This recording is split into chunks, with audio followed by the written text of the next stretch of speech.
Olá, seja bem-vindo ao nosso MeuCast. No dia 4 de dezembro foi o Dia Mundial da Propaganda e hoje a gente vai conversar um pouco sobre a propaganda, como os anúncios vêm evoluindo ao longo do tempo, vêm mudando e a gente reconhece demais o poder da propaganda para o mercado. Para a gente conversar sobre esse tema, trouxemos hoje Bob Santos. Bob, ele é diretor da SG Propag e ele vai contar um pouco aí da experiência dele no mundo da propaganda. Então, você que quer acompanhar, continue ouvindo o nosso MeuCast. Bob, eu queria iniciar agradecendo a sua presença aqui no nosso MeuCast. Agora eu vou dar um espaço aí para você se apresentar, falar com os nossos ouvintes e cumprimentar todo mundo. Eu que agradeço o convite, a oportunidade de falar um pouquinho da nossa agência, um pouquinho da nossa trajetória, né? Meu nome é Bob Santos, para quem não me conhece, eu sou diretor da SG Propag, uma agência aqui de Fortaleza, já com 47 anos de mercado. Que massa! E era sobre isso que eu quero falar, né? A gente fala 47 anos de mercado, quanta história. Eu queria que você desse essa voltasse aí no tempo e contasse como é que você começou no mundo da publicidade, da comunicação. Bom, eu na verdade praticamente nasci dentro de uma agência de propaganda. Meu pai foi radialista, foi apresentador de TV. Acompanhei muito com meu pai comercial ao vivo, né? Por várias noites eu ia com ele para a televisão. Antes de ter fita, de ter videotape, os comerciais eram ao vivo, principalmente agora onde é a holding hoje do Sistema Verdes Mares, ali era a TV Ceará, Canal 2, e tinha um grande estúdio, que tinha até um caminhão dentro, uma coisa realmente muito... que hoje em dia não existe mais um tamanho desse estúdio, principalmente aqui no Ceará. E por diversas vezes meu pai era o apresentador, às vezes o único na noite. Então ele saía de um cenário, a televisão cortava e ele depois entrava no outro cenário vendendo outro produto, né? Então eu tive a oportunidade e a felicidade de pegar a evolução de equipamentos, evolução da forma de comunicar, desde o comercial ao vivo, passando, como estava conversando contigo, por slides, depois por VT, diversos formatos de VTs, BCN, quadruplex, Umatic, quer dizer, a gente teve essa sorte de participar de toda essa evolução. Que massa. E como você disse, né, a SG tem 47 anos aí de história. E eu queria saber, quando você para pensar, o que é que mais mudou? Não só da forma operacional de se fazer propaganda, mas da forma criativa mesmo, de criar propaganda. O que é que você acha que mais evoluiu e mais mudou nesse processo? Primeiro mudou a forma de comunicar, mudou a forma de consumir, né? Então a gente tem que ficar sempre atento, principalmente uma agência com muito tempo no mercado. A gente não pode parar, tem que evoluir bastante, tem que ficar antenado 100%, muito mais do que as outras, para não ficar com essa imagem de empresa antiga, de empresa velha. Então a gente tem constantemente evoluído.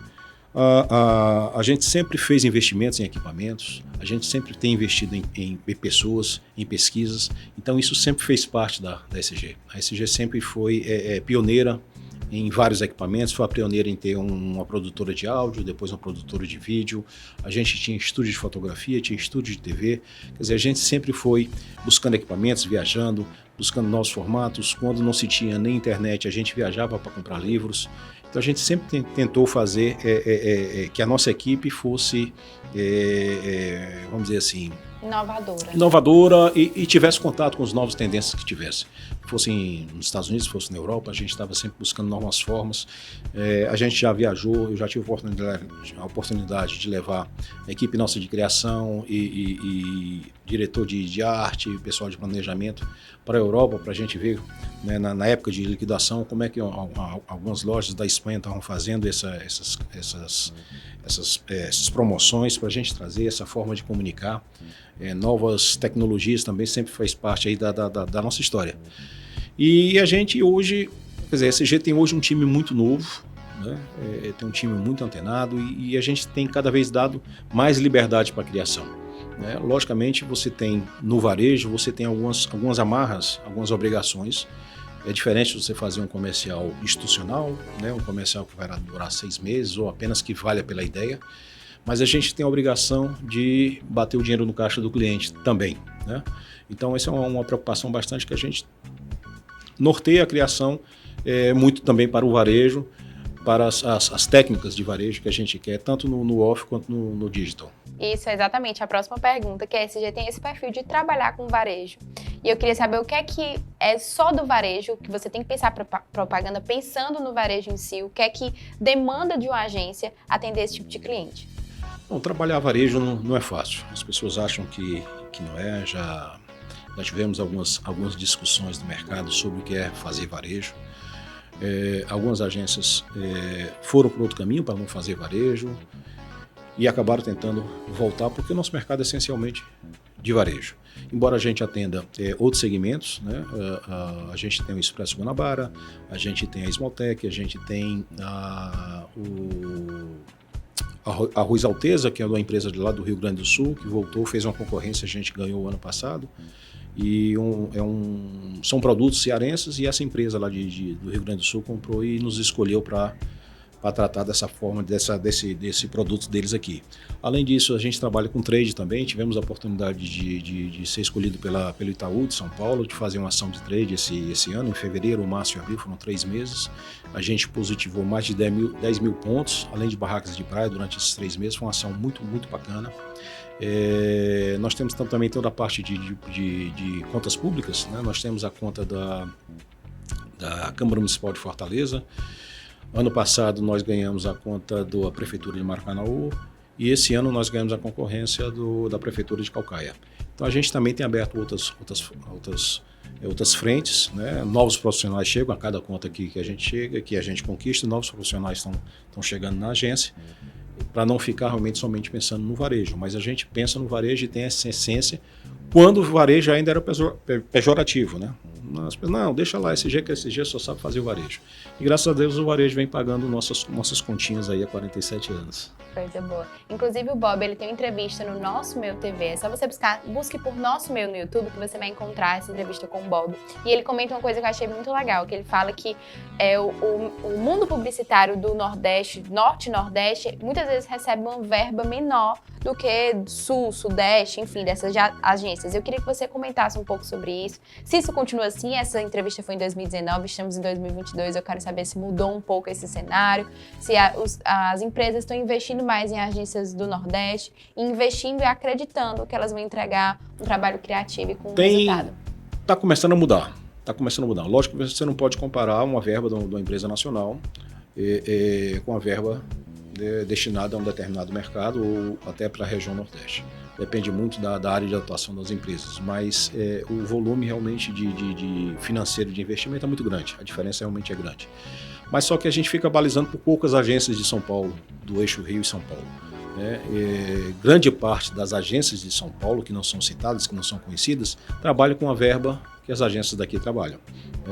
Logicamente, nós temos algumas agências de Salvador, algumas de Recife, que têm uma verba realmente muito grande, porque trabalham com contas regionais, e isso realmente faz a diferença. Mas aqui no Ceará está começando a chegar algumas contas regionais, estão começando a mudar também o pensamento do nosso empresário, estão acreditando nisso. Alguns pegam sua conta, vão a São Paulo, 3 ou 4 grandes empresas aqui que deixaram contas, agências cearenses e foram para São Paulo, mas para a nossa sorte, para a nossa satisfação, tem gente fazendo o caminho ao contrário. Não estão chegando empresas de São Paulo que estão percebendo que o regionalismo é muito importante.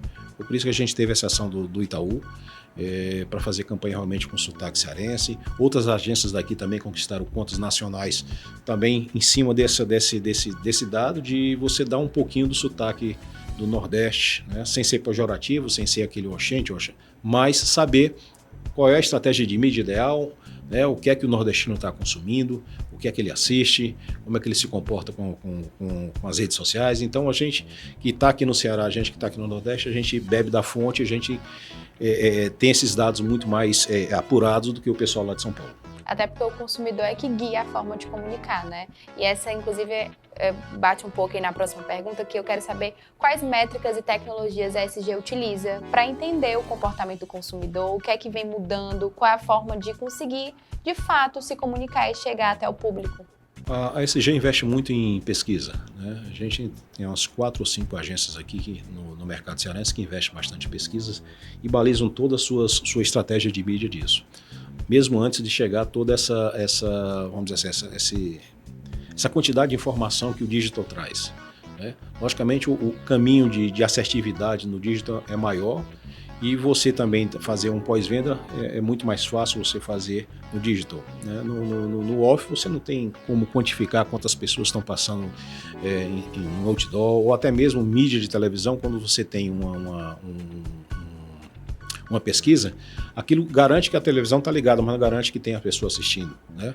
Então, se está bem ligado, também quantas pessoas estão assistindo, você não tem como aferir isso. Então, você tem que aferir que as pessoas estão ligadas naquele canal, mas você não sabe quantas pessoas estão assistindo. Já no digital, você tem uma assertividade muito maior, você tem uma resposta maior, então os clientes estão começando a também querer métricas no off, e a gente está tentando ver de outras formas como é que a gente pode dar essas respostas para os clientes. Mas, por enquanto, principalmente para aqui no Nordeste, principalmente quem trabalha com varejo, a principal métrica, que é quando a campanha dá sucesso, é a venda, né? Então aí não tem como voltar. E além da criatividade, você você está num cargo de gestão. E eu queria saber que ao longo desses anos, o que é que você desenvolveu para conseguir ser um gestor competente e que consiga aí atender às demandas? Não é fácil, eu gostaria de ser só publicitário, né? Só de sentar, de ter ideias, conversar com a equipe, né? E ter toda uma estrutura que cuidasse da agência. Mas quando você faz parte dessa criação e quando você está realmente imerso na agência e ela é o reflexo do seu trabalho, você precisa também estar no atendimento, você precisa estar na gestão, você precisa estar em diversos cantos ao mesmo tempo, né? Na gestão, a gente tem tentado fazer uma gestão mais liberal. Quando nós mudamos do centro para cá, quando nós chegamos aqui no BS Design, nós já estamos aqui há 3 anos e meio. Nós fizemos uma mudança toda de comportamento da agência, mudamos todos os processos, e as pessoas, os profissionais que não se encaixaram dentro desse processo, a gente acabou tendo que mudar também. Então hoje a SG, de 4 anos para cá, nós renovamos quase 90% da agência. Então a gente tem tido vamos dizer assim, uma assertividade muito grande também no crescimento da agência, na forma de pensar. Trouxemos profissionais sem amarras, né? Sem estar acostumado com os nossos clientes, então normalmente a gente pensava um pouco dentro da caixa para alguns clientes. A gente tem ido além, isso é uma obrigação nossa lá, de avançar, entregar sempre muito mais do que o cliente espera. Porque se for realmente só para entregar o que ele espera, a gente não vai ter nenhuma relevância, né? Então nossa obrigação, nós temos 2 coisas muito importantes na SG. É sempre ir além do que o cliente espera e sempre falar nós. Lá não tem ninguém que fala eu, né? Então sempre é um produto de todo mundo. Desde o nosso motorista, da Josi que faz o cafezinho, atende essas pessoas pelo nome quando chega. Quer dizer, é um trabalho do revisor, é um trabalho do diretor de arte, é um trabalho do finalizador. Quer dizer, tudo isso é um reflexo, né? O sucesso de uma campanha é um reflexo de toda a equipe, né? Então, toda campanha, quando tem sucesso, quando a gente coloca no ar, a gente sempre compartilha com todo mundo lá na agência, que aquilo realmente é um produto de todos. E falando de propaganda em si, né? A SG carrega aí um case de sucesso, que é a Casa Pio, o Dia das Crianças da Casa Pio, aquela propaganda Papa Pio, que quando toca a gente não tira da cabeça. Inclusive foi o seu pai que criou o jingle. Foi. E eu queria que você falasse um pouco desse processo criativo. Quais outros cases de sucesso você pode trazer aqui para os nossos ouvintes? O Papa Pio, a gente tem uma felicidade de ter sido a empresa que criou, né? O jingle foi feito pelo meu pai, eu participei, fui diretor do primeiro VT, né? Então eu sempre tive essa vontade e essa linha de gravação. O meu primeiro emprego na SG foi como RTVC, cuidando do áudio, depois cuidando do vídeo, né? Sempre foi vamos dizer assim, meu principal produto que eu gosto dentro da propaganda, é realmente a parte de produção. Então eu sempre fui produtor, né? Sempre fui depois diretor, produtor de áudio, fui fotógrafo, então eu fui passando por todas as etapas possíveis de produção dentro de uma agência. Então para mim foi uma grande escola. E o Papa Pio completou 38 anos no ar, né? É realmente um case, e quando toca Papa Pio a gente já sabe que está chegando no final do ano, já foi estudo de universidade, então é uma campanha que tem dado para a gente muita alegria, e cada vez mais a gente tem renovado a campanha. Esse ano ano passado nós fizemos uma live, esse ano nós tivemos YouTube, TikTok, todos os canais possíveis no digital a gente também fez, avançamos com um aplicativo, desde o ano, há 3 anos que a gente tem um aplicativo para Pepil, ou seja, a gente está dando uma nova roupagem e é impressionante como tem a cada ano as crianças que nunca escutaram o ano passado estão começando a cantar, é uma coisa realmente bastante interessante. Outro case que a gente tem muito orgulho de fazer é a segunda do Papoco, né, do cliente nosso, que é o Zen Imóveis. Foi desenvolvido já a partir de 2008 e é uma campanha que, na verdade, surgiu a partir de uma reunião, né, e onde a gente reafirmou a nossa forma de pensar, né, na linguagem do cearense, né?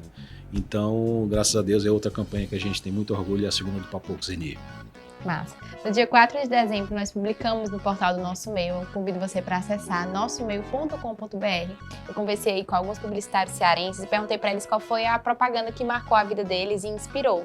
E eu queria saber de você, Bob, qual foi uma propaganda aí que você pode citar, não necessariamente criada pela SG, mas que tenha te inspirado ali na sua juventude para você seguir aí pelo caminho da comunicação. Eu, na verdade, eu sempre fui muito, não a propaganda em si, o que sempre me motivou foi a forma de comunicar. Então eu sempre estudei isso e fico cada vez mais atento e sempre aprendendo de como chegar nas pessoas que consomem. Isso é o que hoje me encanta dentro da propaganda, né? O formato em si, não existe uma propaganda em si que eu possa me lembrar aqui agora, mas o formato de comunicar, como chegar, né, que cada vez me encanta, que me faz estudar, continuar estudando, continuar provocando os nossos profissionais, né, de como chegar de quem consome dos nossos clientes. Isso para mim é o que realmente me encanta dentro da propaganda. E isso que você falou é super interessante, que eu vi uma entrevista sua que você fala sobre essa case aí da Casa Pio, que você disse que em nenhum momento fala sobre sapato, sobre venda de sapato. Não fala, Na fala, verdade, tem razão. é um entretenimento para quem está assistindo. Então, assim, como pensar, assim, que hoje em dia se fala muito, as marcas não precisam mais interromper, se entreter. Queria que você comentasse um pouco sobre isso, como é que vem mudando aí a forma de vender. A gente tem, com alguns clientes, a gente tem conseguido mostrar que essa relevância hoje, cada vez mais, tem que ser com conteúdo. Eu, para vender alguma coisa, necessariamente, eu não preciso mostrar o produto. Eu preciso estar mostrando conteúdo afins, que no final, aquele produto que ele vai precisar para realizar aquele conteúdo, eu vendo, por acaso eu vendo. Isso a gente tem grandes empresas de São Paulo que fazem isso. A gente está com um grande projeto da Zenir justamente fazendo isso, de conteúdo. Eu acredito que até junho do ano que vem a gente consiga colocar isso no ar. Justamente falando disso, né? Não é mais o preço pelo preço, né? É o que a gente consegue fazer, ou necessariamente nem falar do produto em si ou do que o produto fala, mas eu estar sempre do consumidor falando de outra coisa qualquer. E na hora que eu for pensar, né, em algum produto que aquela loja, né, vende, eu vou pensar justamente naquela loja que está me dando dicas diversas, de outros assuntos até. Então essa relevância que a gente está buscando aí para os nossos clientes. E eu queria saber para o futuro da SG e da sua trajetória profissional, o que é que você tem planejado e esperado aí para os próximos anos? Olha, a gente não pensa muito no futuro, não. A gente pensa muito no dia a dia. Logicamente, a gente quer continuar crescendo, quer continuar investindo. O nosso dia a dia é muito dinâmico. A gente não pensa muito a longo prazo, né? A gente pensa sempre em acertar, em crescer, não? Se você dissesse há 2, 3 anos atrás, se eu estaria aqui hoje com uma estrutura maior do que há 3 anos, com toda essa pandemia, com esse momento que todos nós passamos, eu diria que não teria condição de crescer. E a gente tem crescido, tem conquistado algumas contas, tem partido para concorrências que a gente fazia muito tempo que não participava. Então a gente teve grandes novidades desses 2 anos, apesar desse momento. Nós tivemos formatos diferentes, relacionamentos com os nossos profissionais de modelos diferentes. Isso tem permitido uma flexibilidade muito maior. Hoje eu tenho algumas pessoas que ficam em casa, outros viajam, mas enfim, a gente consegue manter a pauta. Graças a Deus tem sido um caminho mais leve, mas também tem sido um caminho bem proveitoso. Eu queria que você deixasse um recado para os futuros profissionais da comunicação, do mundo da publicidade. O que é que você tem a dizer que são características que devem ter no publicitário? Porque, apesar de você ter vivido essas evoluções operacionais da tecnologia, mas existem coisas em você que existiam lá atrás que até hoje você conserva porque você sabe que funciona. Eu queria que você desse uma dica aí para esses futuros profissionais. É que não pare de estudar. Não acha que ser publicitário é uma profissão fácil. Tem que ter dedicação, tem que ter compromisso. Só para dar um exemplo, nós temos um cliente que é o Totolec, que ele faz os sorteios aos domingos ao vivo na televisão. Ele é nosso cliente há 20 anos e há 20 anos a gente vai todo domingo na televisão, a gente faz a direção do programa, o programa ao vivo, e sempre tem 2 ou 3 profissionais da SG e eu praticamente todos os domingos desses últimos 20 anos eu estou na televisão. Então tem que ter esse momento que não está no glamour, que todo mundo pensa que publicitário é ter só grandes sacadas, na verdade não é isso. É muito mais suor, tá certo, do que inspiração, né? A gente precisa ralar muito para ser consistente, para ser fiel com a nossa comunicação, fiel com o nosso cliente, ter uma transparência em todas as fases da comunicação. Não é fácil, não. Sem isso você não consegue. Eu já vi grandes agências chegarem, passaram 2 anos no mercado e ir embora. E a gente está há 47 anos, talvez por ser simples na comunicação, mas tem uma eficiência muito grande. Então eu acho que é isso que nos faz ficar em pé e nos motiva cada dia. E antes de encerrar o nosso eu tenho o costume de sempre publicar dicas de livros, filmes e séries. E eu queria saber de você, o que é que você consome aí no tempo livre, o que é que você tem estudado, consumido, até porque tem muitos profissionais nos ouvindo aí para inspirar esses profissionais. Bom, livro eu comprei, mas ainda não li um livro do Nizam, que é um livro novo agora. Acredito que o título seja Você Aguenta Ser Feliz. Eu estou esperando chegar o livro, mas já adquiri e já falaram muito bem desse livro. Mas filme, eu indicaria um muito bom que eu assisti semana passada, que fala um pouco do nosso segmento. É um da Netflix chamado Cadê Meu Avião? Que trata de uma grande promoção que a Pepsi fez em 1996. E era uma promoção de troca de pontos, né? Quanto mais tampinha, você junta, troca por camiseta, troca. E a agência fez o comercial e o cliente achou o comercial muito simples. Eles queriam alguma coisa que fosse diferente. E alguém teve a grande sacada de descer um avião em frente a um colégio, né? E colocaram 7 milhões de pontos. Apareceu um jovem de 20 anos, juntou 7 milhões de pontos e queria o avião. E foi uma grande batalha entre a Pepsi, o jovem de 20 anos e a agência, porque era um caça do exército americano que não era vendido e custava 32 milhões de dólares. Né? Então ele foi lá, juntou 7 milhões e ele foi muito inteligente, porque ele viu nas entrelinhas que você, se não tivesse a quantidade de pontos suficiente, você podia comprar por 10 centavos. Então ele juntou um investidor que bancou 700 mil dólares e ele foi lá na Pepsi, agora cadê meu avião? Então gerou todo esse problema. É um documentário, não é um filme, e é bem bacana para quem trabalha com propaganda, para ver que grandes agências, grandes clientes cometem erros enormes, e esse foi um deles. Muito legal, Bob, agradeço demais sua presença nesse episódio do nosso Mailcast. Espero que quem está escutando aí tenha gostado, quem está vendo aí no nosso mail, continue acompanhando, continue escutando o nosso Mailcast. E eu te espero você que está nos ouvindo, o telespectador do YouTube, nos próximos episódios do nosso Mailcast. Vamos aprender juntos? O mail é nosso, fortaleça o nosso mail.